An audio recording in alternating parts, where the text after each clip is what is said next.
வெறித்தனமான கம்பேக்னா இதுதான். ஒரு வழியாக கம்பேக்னு எப்படியோ கம்பேக் பண்ணிட்டாங்க.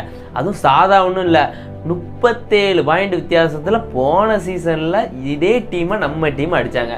இப்போ அதே டீமை 15 பாயிண்ட் வித்தியாசத்தில் அடிச்சிருக்காங்க. அதுவும் மெயின் பிளேயர் சச்சினே இல்லாமல் நம்மளால் 5 பாயிண்ட் வித்தியாசத்தில் செவிக்க முடியும்னா நம்மளால் ஏன் கப்படிக்க முடியாது? அழகாக கப்படிக்கலாம்.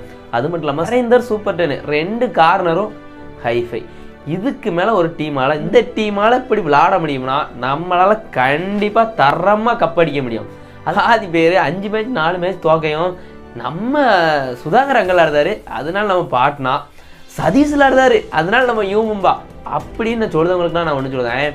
நம்ம என்ன தான் வெளியூரில் போய் செட்டில் ஆனாலும் அது பொழைக்க போன ஊர் தான். நம்ம சொல்லிக்கலாம் நாங்கள் பொழைக்க வந்திருக்கோம், இது எங்கள் ஊர் மாதிரின்னு சொல்லிக்கலாம். ஆனால் எங்கள் ஊர்னு சொல்ல முடியாது.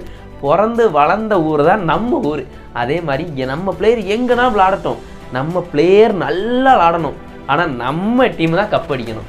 தமிழ் பிளேயர் தரமாக விளாடணும், தமிழ் பிளேயர் எல்லாரும் தரமாக விளாடணும். அவங்க ஏகப்பட்ட லட்சம் கோடிக்கு ஏலத்துக்கு போகணும், இந்தியாவுக்கு விளாடணும், எல்லாம் செய்யணும். ஆனால் கப்பு தமிழ் தலைவாஸ் தான் அடிக்கணும். அதில் ஒரு மாற்றமும் கிடையாது. ஏன்னா நம்ம டீம் கப்பு அடித்தாதான் நம்மளுக்கு ஒரு பெருமை. ஏன்னா நம்ம ஒரு கப்பு கூட அடிக்கல. கண்டிப்பாக அந்த சீசனில் கப்பு அடிக்கணும். தூக்குறோம், தூக்குதான். அது மட்டும் இல்லாமல் எனக்கு தமிழ் பிளேயர்ஸ் எல்லாரும் பிடிக்கும். நான் அவங்க எல்லா விளையாட்டையும் பார்ப்பேன். ஆனாலும் நான் எங்கள் டீமை தான் ஜெயிக்கணும்னு சப்போர்ட் பண்ணுவேன். ஏன்னா அது நம்ம டீமுங்க. நம்ம டீமுக்கு நம்மளே சப்போர்ட் பண்ணட்டா வேற எவன் பண்ணுவான்? எந்த டீமுக்கு அவரோட டீமுக்கு அவரோட சப்போர்ட் பண்ணட்டும். நீங்கள் உங்கள் பிளேயருக்கு சப்போர்ட் பண்ணுங்க. ஆனால் டீம்னா நம்ம டீம் தான். நம்ம டீமுக்கு நம்ம தான் சப்போர்ட் பண்ணணும், வேற யாரும் சப்போர்ட் பண்ண மாட்டாங்க. அப்படின்னா தான் நம்மளும் ப்ரோ கபடியில் ஒரு டீமாக இருக்கோம்னு எல்லாத்துக்கும் தெரியும். அந்த காரணத்துக்காண்டியா இந்த வருஷம் கப் அடிக்கணும். இந்த வருஷம் கப் அடிக்க அதிக வாய்ப்பு இருக்குது. பேக்கப் பிளேயர் நல்லா தான் விளாடுதாங்க, மெயின் பிளேயரே நம்பிக்கிட்டு இருந்தாங்க. இப்போ பேக்கப் பிளேயரை இறக்கி விட்டாங்க, அவங்க மெயின் பிளேயர் மாதிரி விளாடுதாங்க.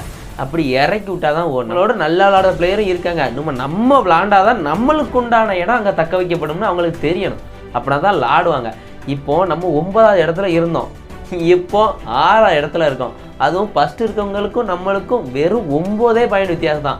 2 மேட்ச்சில் என்னன்னாலும் நடக்கலாம், அது எப்படினாலும் நடக்கலாம். எல்லோரும் என்ன சொன்னாங்க? முடிஞ்சுதுன்னாங்க. கம்பேக் இப்போ தான் ஆரம்பிக்கு.